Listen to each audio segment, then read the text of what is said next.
File 1. The £1 million Banknote by Mark Twain. When I was 27 years old, I was a mining broker's clerk in San Francisco, and an expert in all the details of stock traffic. I was alone in the world, and had nothing to depend upon but my wits and a clean reputation. But these were setting my feet in the road to eventual fortune, and I was content with the prospect. My time was my own after the afternoon board, Saturdays, and I was accustomed to put it on little sailboat on the bay. One day I ventured too far and was carried out to sea. Just at nightfall, when hope was about gone, I was picked up by a small brig which was bound for London. It was a long and stormy voyage, and they made me work my passage without pay as a common sailor. When I stepped ashore in London, my clothes were ragged and shabby, and I had only $1 in my pocket. This money fed and sheltered me 24 hours. During the next 24 I went without food and shelter. About 10 o'clock on the following morning, seedy and hungry, I was dragging myself along Portland Place when a child that was passing, towed by a nursemaid, tossed a luscious big pear, minus one bite, into the gutter. I stopped, of course, and fastened my desiring eye on the muddy treasure. My mouth watered for it, my stomach craved it, my whole being begged for it. But every time I made a move to get it, some passing eye detected my purpose, and of course I straightened up then and looked indifferent and pretended that I hadn't been thinking about the pear at all. This same thing kept happening, and I couldn't get the pear. I was just getting desperate enough to brave all the shame and to seize it, when a window behind me was raised, and a gentleman spoke out of it, saying, "Step in here, please." I was admitted by a gorgeous flunkey and shown into a sumptuous room where a couple of elderly gentlemen were sitting. They sent away the servant and made me sit down. They had just finished their breakfast, and the sight of the remains of it almost overpowered me. I could hardly keep my wits together in the presence of that food, but as I was not asked to sample it, I had to bear my trouble as best I could. Now, something had been happening there a little before, which I did not know anything about until a good many days afterward, but I will tell you about it now. Those two old brothers had been having a pretty hot argument a couple of days before, and had ended by agreeing to decide it by a bet, which is the English way of settling everything. You will remember that the Bank of England once issued 2 notes of £1 million each, to be used for a special purpose connected with some public transaction with a foreign country. For some reason or other, only one of these had been used and cancelled. The other still lay in the vaults of the bank. Well, the brothers, chatting along, happened to get to wondering what might be the fate of a perfectly honest and intelligent stranger who should be turned adrift in London without a friend, and with no money but that £1 million banknote, and no way to account for his being in possession of it. Brother A said he would starve to death. Brother B said he wouldn't. Brother A said he couldn't offer it at a bank or anywhere else because he would be arrested on the spot. So they went on disputing till Brother B said he would bet £20,000 that the man would live 30 days, anyway, on that million, and keep out of jail too. Brother A took him up. Brother B went down to the bank and bought that note. Just like an Englishman, you see, plucked to the backbone. Then he dictated a letter, which one of his clerks wrote out in a beautiful round hand, and then the two brothers sat at the window a whole day watching for the right man to give it to. They saw many honest faces go by that were not intelligent enough, many that were intelligent but not honest enough, many that were both, but the possessors were not poor enough, or, if poor enough, were not strangers. There was always a defect, until I came along. But they agreed that I filled the bill all round. So they elected me unanimously, and there I was, now, waiting to know why I was called in. They began to ask me questions about myself, and pretty soon they had my story. Finally they told me I would answer their purpose. I said I was sincerely glad, and asked what it was. Then one of them handed me an envelope and said I would find the explanation inside. I was going to open it, but he said no. Take it to my lodgings and look it over carefully, and not be hasty or rash. I was puzzled and wanted to discuss the matter a little further, but they didn't. So I took my leave, feeling hurt and insulted to be made the butt of what was apparently some kind of a practical joke, and yet obliged to put up with it, not being in circumstances to resent affronts from rich and strong folk. I would have picked up the pear now and eaten it before all the world, but it was gone. So I had lost that by this unlucky business, and the thought of it did not soften my feelings toward those men. As soon as I was out of sight of that house, I opened my envelope and saw that it contained money. My opinion of those people changed, I can tell you. I lost not a moment, but shoved note and money into my vest pocket and broke for the nearest cheap eating-house. Well, how I did eat! When at last I couldn't hold any more, I took out my money and unfolded it, took one glimpse, and nearly fainted. $5 million! Why, it made my head swim. I must have sat there stunned and blinking at the note as much as a minute before I came rightly to myself again. The first thing I noticed then was the landlord. His eye was on the note, and he was petrified. He was worshipping with all his body and soul, but he looked as if he couldn't stir hand or foot. I took my cue in a moment, and did the only rational thing there was to do. I reached the note toward him and said carelessly, "Give me the change, please." Then he was restored to his normal condition, and made 1,000 apologies for not being able to break the bill, and I couldn't get him to touch it. He wanted to look at it, and keep on looking at it. He couldn't seem to get enough of it to quench the thirst of his eye, but he shrank from touching it as if it had been something too sacred for poor common clay to handle. I said, "I am sorry if it is an inconvenience, but I must insist. Please change it. I haven't anything else." But he said that wasn't any matter. He was quite willing to let the trifle stand over till another time. I said I might not be in his neighbourhood again for a good while, but he said it was of no consequence, he could wait, and, moreover, I could have anything I wanted, any time I chose, and let the account run as long as I pleased.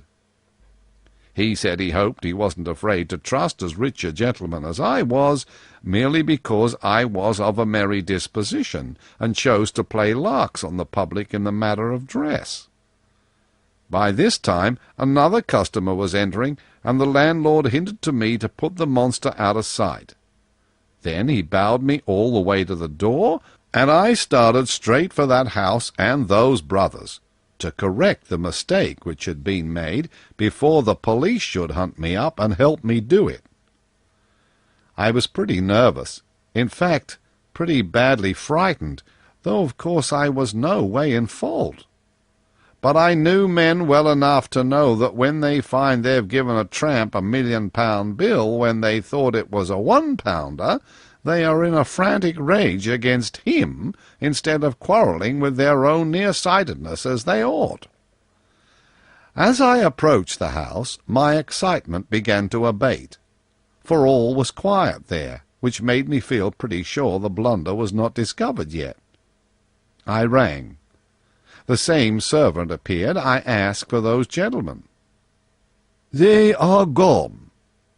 This in the lofty, cold way of that fellow's tribe. "Gone? Gone where?" "On a journey." "But whereabouts?" "To the continent, I think." "The continent?" "Yes, sir." "Which way? By what route?" "I can't say, sir." "When will they be back?" "In a month, they said." "A month? Oh, this is awful. Give me some sort of idea of how to get a word to them. It's of the last importance." "I can't, indeed. I've no idea where they've gone, sir." "Then I must see some member of the family." "Family's away too. Been abroad months. In Egypt and India, I think." "Ma'am, there's been an immense mistake made. They'll be back before night. Will you tell them I've been here, and that I will keep coming till it's all made right, and they needn't be afraid?" "I'll tell them if they come back, but I am not expecting them. They said you would be here in an hour to make inquiries, but I must tell you it's all right. They'll be here on time and expect you." So I had to give it up and go away. What a riddle it all was. I was like to lose my mind. They would be here on time. What could that mean? Oh, the letter would explain, maybe. I had forgotten the letter. I got it out and read it. This is what it said. "You are an intelligent and honest man, as one may see by your face. We conceive you to be poor and a stranger. Enclosed you will find a sum of money. It is lent to you for 30 days without interest. Report at this house at the end of that time. I have a bet on you. If I win it, you shall have any situation that is in my gift, any, that is, that you shall be able to prove yourself familiar with and competent to fill." No signature, no address, no date. Well, here was a coil to be in. You are posted on what had preceded all this, but I was not. It was just a deep, dark puzzle to me. I hadn't the least idea what the game was, nor whether harm was meant me or a kindness. I went into a park and sat down to try to think it out and to consider what I had best do. File 2.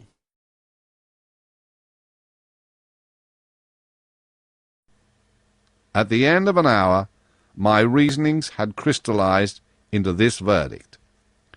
Maybe those men mean me well, maybe they mean me ill. No way to decide that. Let it go. They've got a game, or a scheme, or an experiment of some kind on hand. No way to determine what it is. Let it go. There's a bet on me. No way to find out what it is. Let it go.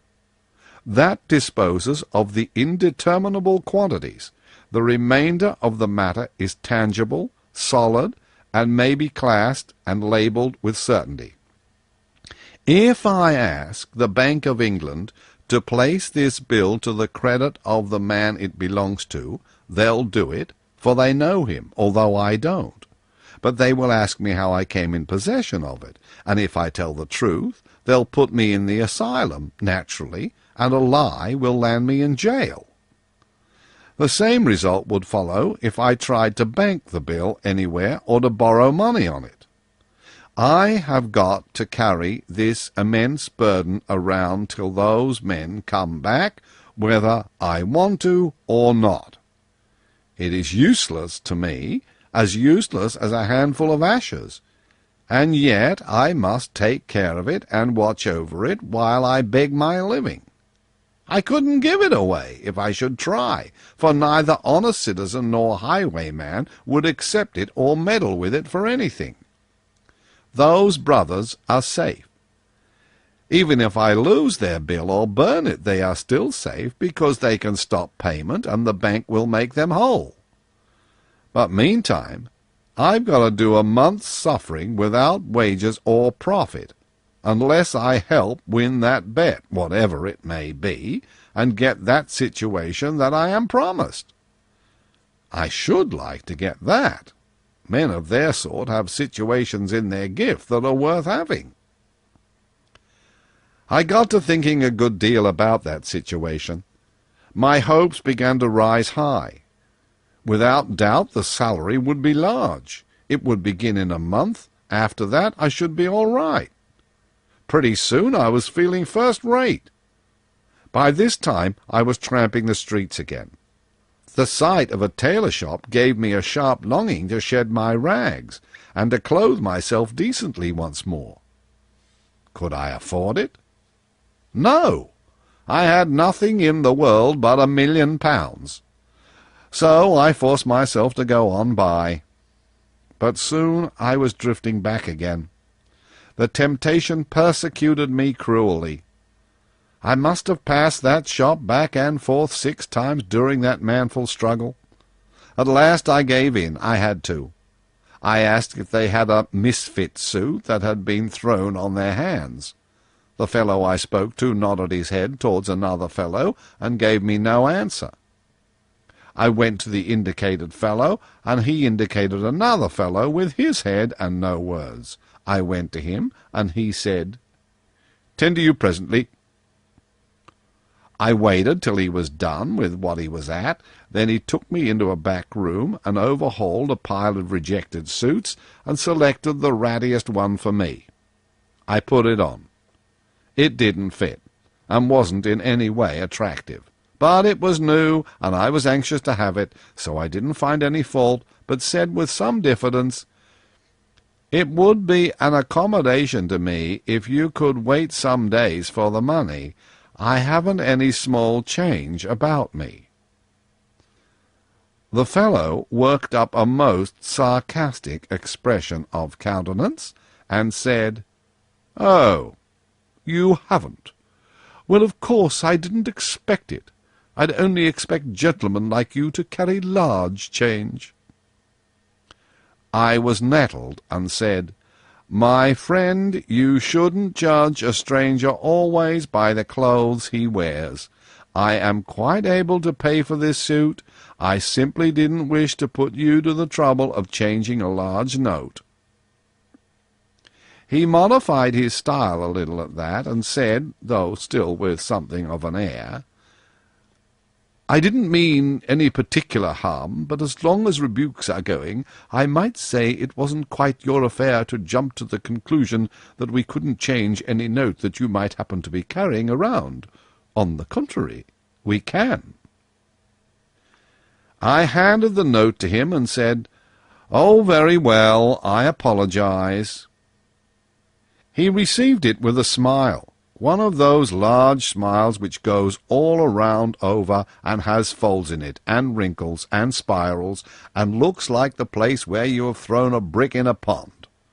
And then, in the act of his taking a glimpse of the bill, this smile froze solid, and turned yellow, and looked like those wavy, wormy spreads of lava which you find hardened on little levels on the side of Vesuvius. I never before saw a smile caught like that, and perpetuated. The man stood there holding the bill and looking like that, and the proprietor hustled up to see what was the matter, and said briskly, "Well, what's up? What's the trouble? What's wanting?" I said, "There isn't any trouble. I'm waiting for my change." "Come, come, get him his change, Todd. Get him his change." Todd retorted, "Get him his change? It's easy to say, sir, but look at the bill yourself." The proprietor took a look, gave a low, eloquent whistle, then made a dive for the pile of rejected clothing, and began to snatch it this way and that, talking all the time excitedly as if to himself. Sell an eccentric millionaire such an unspeakable suit as that? Todd's a fool, a born fool, always doing something like this. Drives every millionaire away from the place, because he can't tell a millionaire from a tramp, and never could. Ah, here's the thing I'm after. Please get those things off, sir, and throw them in the fire. Do me the favour to put on this shirt and this suit. It's just the thing, the very thing. Plain, rich, modest, and just ducally nobby. Made to order for a foreign prince. You may know him, sir. His Serene Highness the Hospodar of Halifax had to leave it with us and take a mourning suit because his mother was going to die, which she didn't. But that's all right. We can't always have the things the way we... that is, the way they... There. Trousers all right? They fit you to a charm, sir. Now the waistcoat. Aha, right again. Now the coat. Lord, look at that. Now, perfect. The whole thing. I never saw such a triumph in all my experience. I expressed my satisfaction. Quite right, sir, quite right. It'll do for a makeshift, I'm bound to say. But wait till you see what we'll get up for you on your own measure. Come, Todd, book and pen, get at it. Length of leg, 32 inches. And so on. Before I could get in a word, he had measured me and was giving orders for dress suits, morning suits, shirts, and all sorts of things. When I got a chance, I said, "But, my dear sir, I can't give these orders unless you can wait indefinitely or change the bill." Indefinitely! It's a weak word, sir, a weak word. Eternally! That's the word, sir. Todd, rush these things through and send them to the gentleman's address without any waste of time. Let the minor customers wait. Set down the gentleman's address and... I'm changing my quarters. I will drop in and leave the new address. Quite right, sir, quite right. One moment, let me show you out, sir. There. Good day, sir. Good day. Well, don't you see what was bound to happen? I drifted naturally into buying whatever I wanted and asking for change. Within a week I was sumptuously equipped with all needful comforts and luxuries, and was housed in an expensive private hotel in Hanover Square. I took my dinners there, but for breakfast I stuck by Harris's humble feeding-house, where I had got my first meal on my £1,000,000 bill. I was the making of Harris. The fact had gone all abroad that the foreign crank who carried £1,000,000 bills in his vest pocket was the patron saint of the place. That was enough. From being a poor, struggling little hand-to-mouth enterprise, it had become celebrated and overcrowded with customers. Harris was so grateful that he forced loans upon me and would not be denied. And so, pauper as I was, I had money to spend and was living like the rich and the great. I judged that there was going to be a crash by and by, but I was in now and must swim across or drown. You see, there was just that element of impending disaster to give a serious side, a sober side, to a state of things which would otherwise have been purely ridiculous. In the night, in the dark, the tragedy part was always to the front, and always warning, always threatening. And so I moaned and tossed, and sleep was hard to find. But in the cheerful daylight the tragedy element faded out and disappeared, and I walked on air, and was happy to giddiness, to intoxication, you may say. And it was natural, for I had become one of the notorieties of the metropolis of the world, and it turned my head not just a little, but a good deal. You could not take up a newspaper, English, Scotch, or Irish, without finding in it one or more references to the vest-pocket £1,000,000 and his latest doings and sayings. At first, in these mentions, I was at the bottom of the personal gossip column. Next, I was listed above the knights. Next, above the baronets. Next, above the barons, and so on. and so on, climbing steadily as my notoriety augmented, until I reached the highest altitude possible, and there I remained, taking precedence of all dukes not royal, and of all ecclesiastics except the primate of all England. But mind, this was not fame. As yet I had achieved only notoriety. Then came the climaxing stroke, the accolade, so to speak, which in a single instant transmuted the perishable dross of notoriety into the enduring gold of fame. Punch caricatured me. Yes, I was a made man now. My place was established. I might be joked about still, but reverently, not hilariously, not rudely. I could be smiled at, but not laughed at. The time for that had gone by. Punch pictured me all a-flutter with rags, dickering with a beefeater for the Tower of London. Well, you can imagine how it was with a young fellow who had never been taken notice of before, and now, all of a sudden, couldn't say a thing that wasn't taken up and repeated everywhere.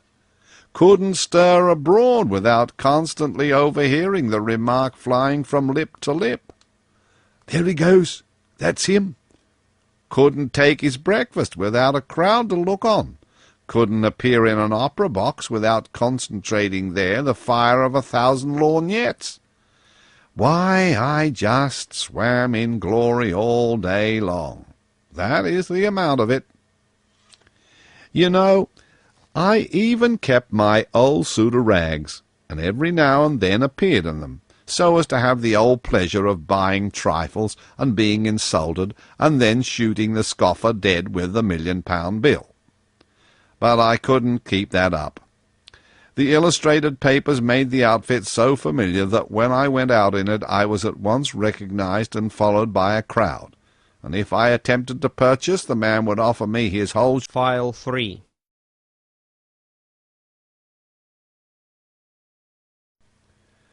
About the 10th day of my fame, I went to fulfill my duty to my flag by paying my respects to the American minister.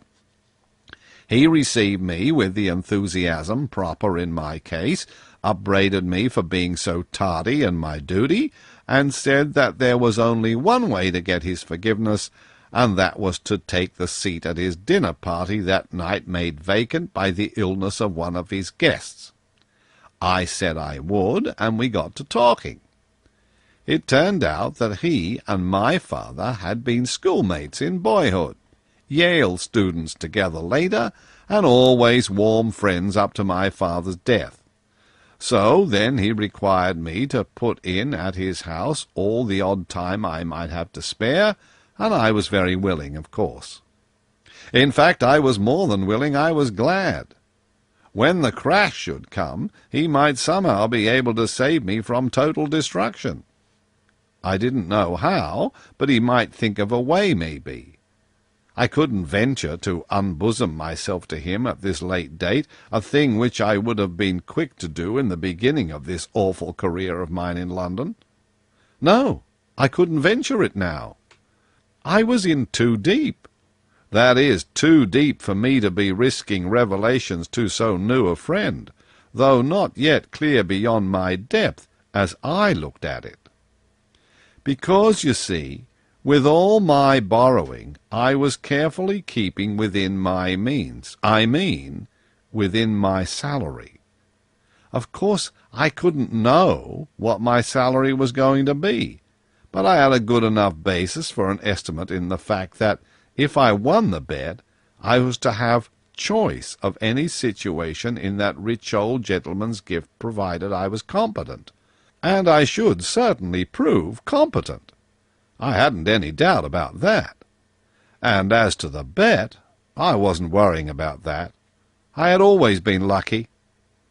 Now, my estimate of the salary was 600 to 1,000 a year, say 600 for the first year, and so on up year by year, till I struck the upper figure by proved merit. At present I was only in debt for my first year's salary. Everybody had been trying to lend me money, but I had fought off the most of them on one pretext or another, so this indebtedness represented only £300 borrowed money. The other £300 represented my keep and my purchases. I believe my second year's salary would carry me through the rest of the month if I went on being cautious and economical, and I intended to look sharply out for that. My month ended, my employer back from his journey, I should be all right once more, for I should at once divide the 2 years' salary among my creditors by assignment and get right down to my work. It was a lovely dinner party of 14. The Duke and Duchess of Shoreditch and their daughter, the Lady Anne Grace Eleanor Celeste and so forth de Bowen, the Earl and Countess of Newgate, Viscount Cheapside, Lord and Lady Blatherskite, some untitled people of both sexes, the minister and his wife and daughter, and this daughter's visiting friend, an English girl of 22 named Portia Langham, whom I fell in love with in 2 minutes, and she with me. I could see it without glasses. There was still another guest, an American, but I am a little ahead of my story. While the people were still in the drawing-room, wetting up for dinner and coldly inspecting the latecomers, the servant announced, "Mr. Lloyd Hastings." The moment the usual civilities were over, Hastings caught sight of me and came straight with cordially outstretched hand. Then, stopping short when about to shake, and said with an embarrassed look, "I beg your pardon, sir. I thought I knew you." "Why, you do know me, old fellow." "No. Are you the vest-pocket monster?" "I am indeed. Don't be afraid to call me by my nickname. I'm used to it."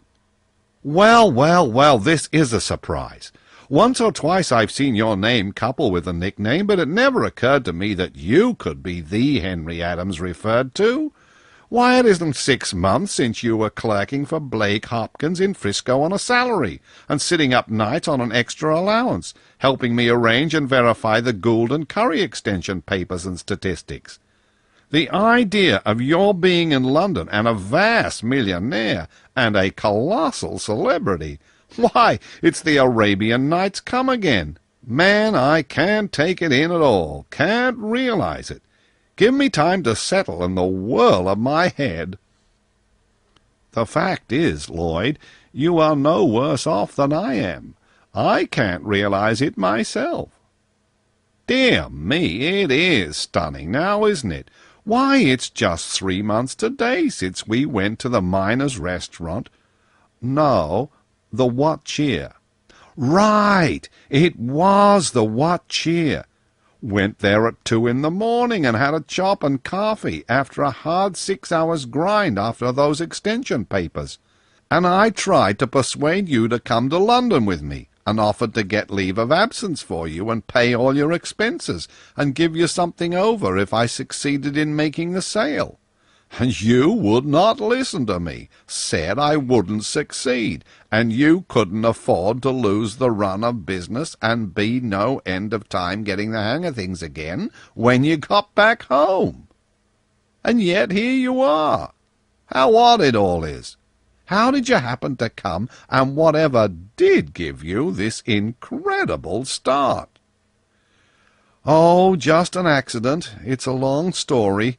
A romance, a body may say. I'll tell you all about it, but not now." "When?" The end of the month." "That's more than a fortnight yet. It's too much of a strain on a person's curiosity. Make it a week." "I can't. You'll know why by and by. But how's the trade getting along?" His cheerfulness vanished like a breath, and he said with a sigh, "You were a true prophet, Hal, a true prophet. I wish I hadn't come. I don't want to talk about it." "But you must. You must come and stop with me tonight when we leave here and tell me all about it." "Oh, may I?" Are you in earnest?" And the water showed in his eyes. "Yes, I want to hear the whole story, every word." "I'm so grateful, just to find a human interest once more, in some voice and in some eye, in me and affairs of mine, after what I've been through here. Lord, I could go down on my knees for it." He gripped my hand hard and braced up and was all right and lively after that for the dinner, which didn't come off. No, the usual thing happened, the thing that is always happening under that vicious and aggravating English system. The matter of precedence couldn't be settled, and so there was no dinner. Englishmen always eat dinner before they go out to dinner, because they know the risks they are running, and nobody ever warns the stranger.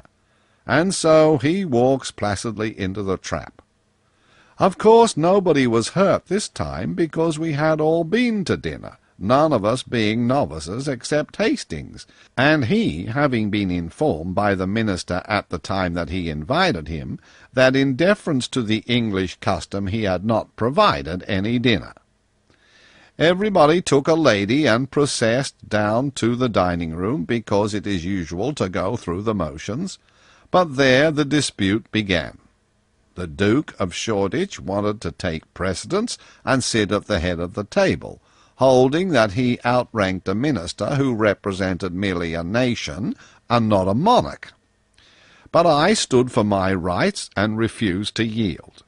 In the gossip column I ranked all dukes not royal, and said so, and claimed precedence of this one. It couldn't be settled, of course. Struggle as we might, and did, he finally, and injudiciously, trying to play birth and antiquity, and I, seeing his conqueror, and raising him with Adam, whose direct posterity I was, as shown by my name, while he was of a collateral branch, as shown by his, and by his recent Norman origin. So we all processioned back to the drawing-room again, and had a perpendicular lunch, plate of sardines and a strawberry, and you group yourself and stand up and eat it. Here the religion of precedence is not so strenuous.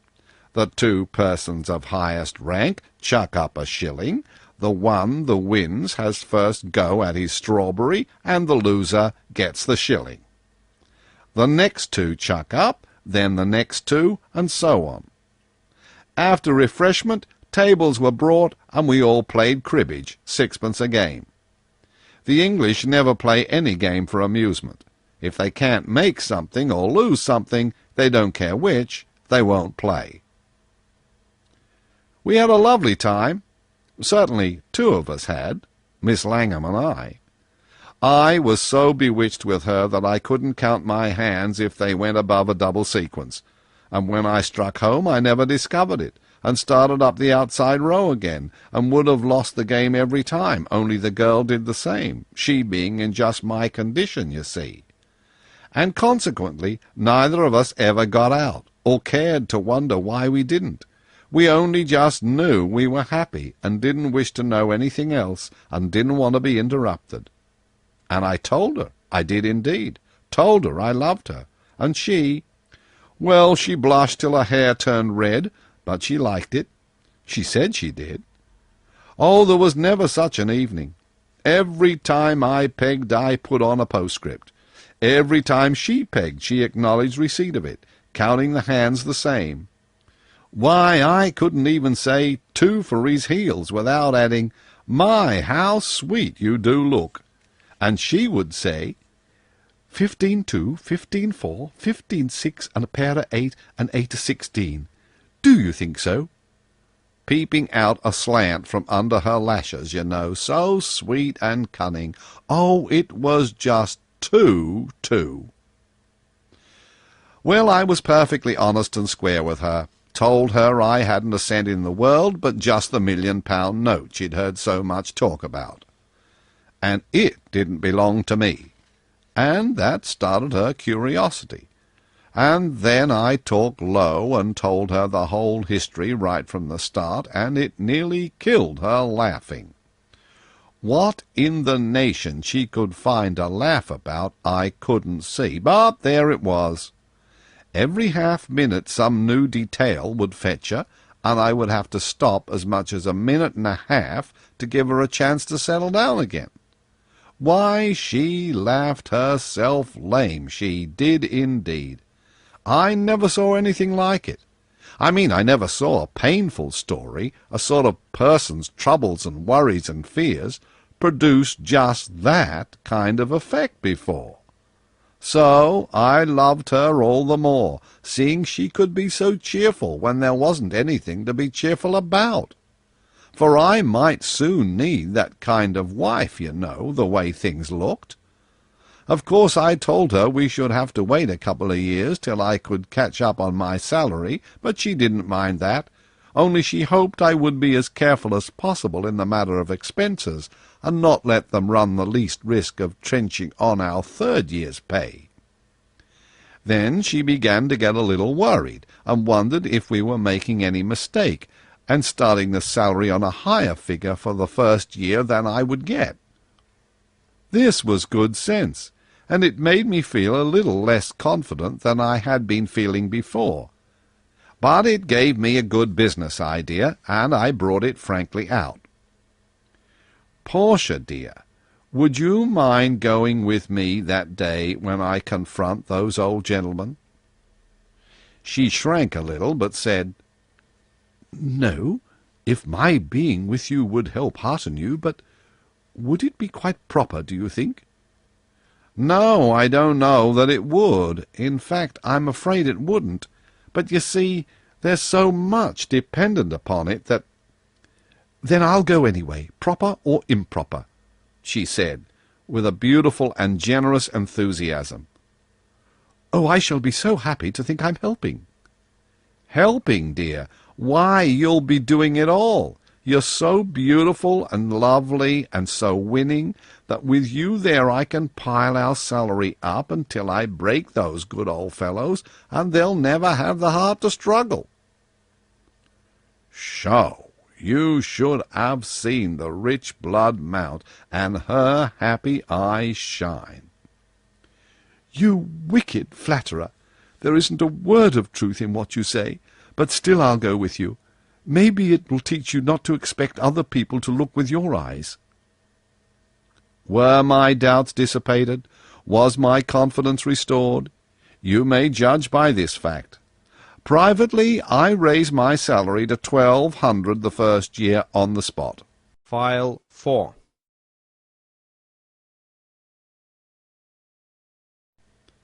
All the way home I was in clouds. Hastings talking, I not hearing a word. When he and I entered my parlour, he brought me to myself with his fervent appreciations of my manifold comforts and luxuries.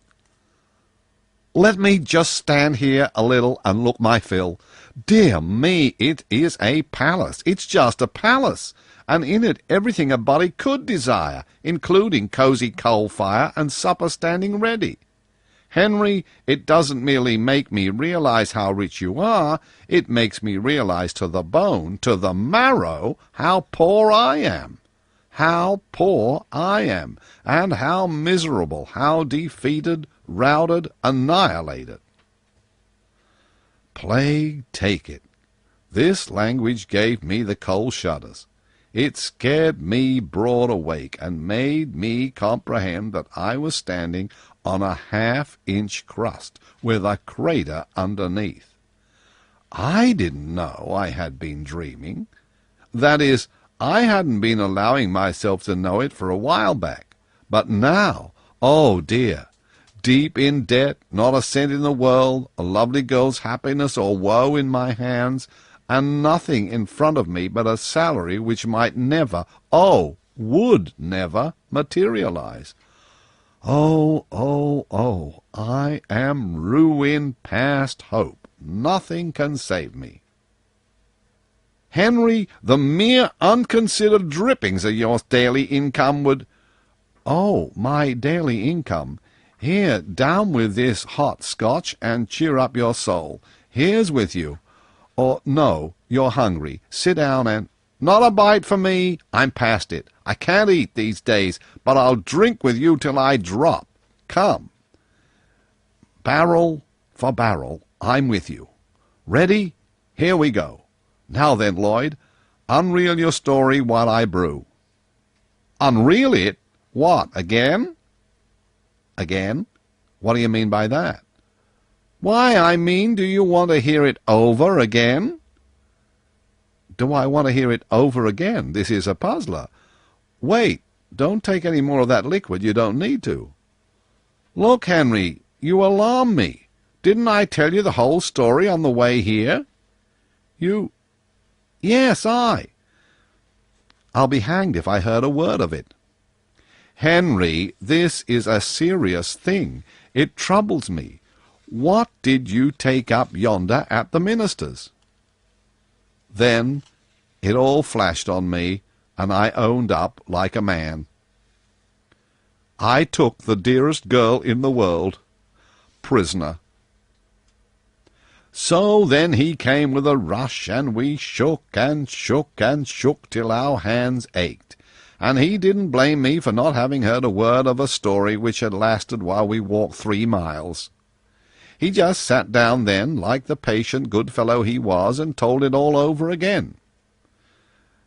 Synopsized, it amounted to this. He had come to England with what he thought was a grand opportunity. He had an option to sell the Gould and Curry extension for the locators of it, and keep all he could get over $1 million. He had worked hard, had pulled every wire he knew of, had left no honest expedient untried, had spent nearly all the money he had in the world, had not been able to get a solitary capitalist to listen to him, and his option would run out at the end of the month. In a word, he was ruined. Then he jumped up and cried out, "Henry, you can save me. You can save me, and you're the only man in the universe that can. Will you do it? Won't you do it?" "Tell me how. Speak out, my boy." "Give me $1 million and my passage home for my option. Don't refuse." I was in a kind of agony. I was right on the point of coming out with the words, "Lloyd, I'm a pauper myself, absolutely penniless and in debt." But a white-hot idea came flaming through my head, and I gripped my jaws together and calmed myself down till I was as cold as capitalist. Then I said, in a commercial and self-possessed way, "I will save you, Lloyd." "Then I'm already saved. God be merciful to you forever, if ever I—" "Let me finish, Lloyd. I will save you, but not in that way, for that would not be fair to you after your hard work and the risks you've run. I don't need to buy mines.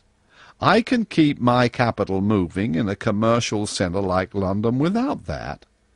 It's what I'm at all the time. But here is what I'll do. I know all about that mine, of course. I know its immense value, and can swear to it if anybody wishes it.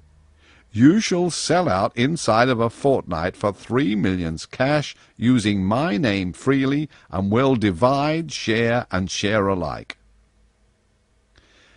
Do you know, he would have danced the furniture to kindling wood in his insane joy, and broken everything on the place, if I hadn't tripped him up and tied him.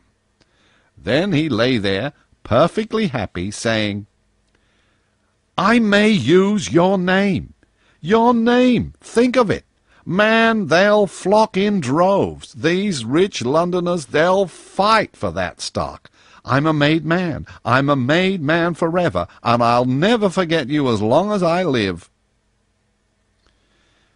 In less than 24 hours, London was abuzz. I hadn't anything to do day after day but sit at home and say to all comers, "Yes, I told him to refer to me. I know the man, and I know the mine. His character is above reproach, and the mine is worth far more than he asks for it. Meantime, I spent all my evenings at the minister's with Portia. I didn't say a word to her about the mine. I saved it for a surprise. We talked salary, sometimes love and salary together. And my, the interest the minister's wife and daughter took in our little affair, and the endless ingenuities they invented to save us from interruption, and to keep the minister in the dark and unsuspicious. Well, it was just lovely of them. When my month was up at last, I had $1 million to my credit in the London and County Bank, and Hastings was fixed in the same way. Dressed at my level best, I drove by the house in Portland Place, judged by the look of things that my birds were home again, went on toward the minister's and got my precious, and we started back, talking salary with all our might. She was so excited and anxious that it made her just intolerably beautiful. I said, "Dearie, the way you're looking, it's a crime to strike for a salary a single penny under 3,000 a year." "Henry, you'll ruin us." "Don't you be afraid. Just keep up those looks and trust to me. It'll come out right." So, as it turned out, I had to keep bolstering up her courage all the way. She kept pleading with me and saying, "Oh, please remember that if we ask far too much we may get no salary at all, and then what will become of us, with no way in the world to earn our living?" We were ushered in by that same servant, and there they were, the two old gentlemen. Of course they were surprised to see that wonderful creature with me, but I said, "It's all right, gentlemen, she is my future stay and helpmate." And I introduced them to her, and called them by name. It didn't surprise them. They knew I would know enough to consult the directory. They seated us, and were very polite to me, and very solicitous to relieve her from embarrassment, and put her as much at her ease as they could. Then I said, "Gentlemen, I am ready to report." "We are glad to hear it," said my man, "for now we can decide the bet which my brother Abel and I made. If you have won for me, you shall have any situation in my gift. Have you the £1,000,000 note?" "Here it is, sir," and I handed it to him. "I've won!" he shouted, and slapped Abel on the back. "Now what do you say, brother?" "I say he did survive, and I've lost £20,000. I never would have believed it." "I've a further report to make," I said, "and a pretty long one. I want you to let me come soon and detail my whole month's history, and I promise you it's worth hearing. Meantime, take a look at that." "What, man?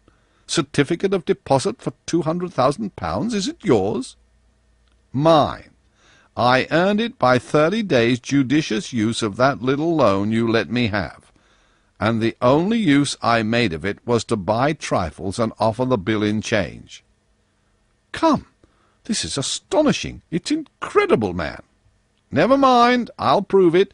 Don't take my word unsupported." But now Portia's turn was come to be surprised. Her eyes were spread wide, and she said, "Henry, is that really your money? Have you been fibbing to me?"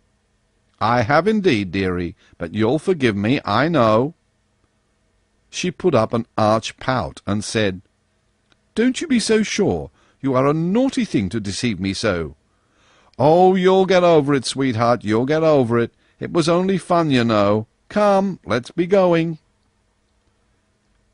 "But wait. The situation, you know. I want to give you the situation," said one man. "Well," I said, "I'm just as grateful as I can be, but really I don't want one." "But you can have the very choicest one in my gift."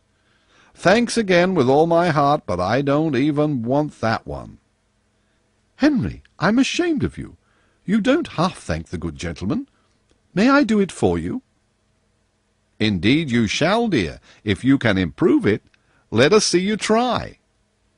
She walked to my man, got up in his lap, put her arm round his neck, and kissed him right on the mouth. Then the two old gentlemen shouted with laughter, but I was dumbfounded, just petrified, as you may say. Portia said, "Papa, he has said you haven't a situation in your gift that he'd take, and I feel just as hurt as—" "My darling, is that your papa?" "Yes, he's my step-papa, and the dearest one that ever was. You understand now, don't you, why I was able to laugh when you told me at the minister's, not knowing my relationships, what trouble and worry Papa and Uncle's able scheme was giving you?" Of course I spoke right up now, without any fooling, and went straight to the point. "Oh, my dearest sir, I want to take back what I said. You have got a situation open that I want." "Name it." "Son-in-law." "Well, well, well. But you know, if you haven't ever served in that capacity, you of course can't furnish recommendations of a sort to satisfy the conditions of the contract. And so, try me. Oh, do, I beg of you. Only just try me 30 or 40 years, and if— Oh, well, all right. It's but a little thing to ask. Take her along." Happy we two? There's not words enough in the unabridged to describe it. And when London got the whole history a day or two later of my month's adventures with that banknote, and how they ended, did London talk and have a good time? Yes. My Portia's papa took that friendly and hospitable bill back to the Bank of England and cashed it. Then the bank cancelled it and made him a present of it, and he gave it to us at our wedding, and it has always hung in its frame in the sacredest place in our home ever since, for it gave me my Portia. But for it I could not have remained in London, and would not have appeared at the minister's, nor should ever have met her. And so I always say, yes, it's £1,000,000, as you see, but it never made but one purchase in its life, and then got the article for only about a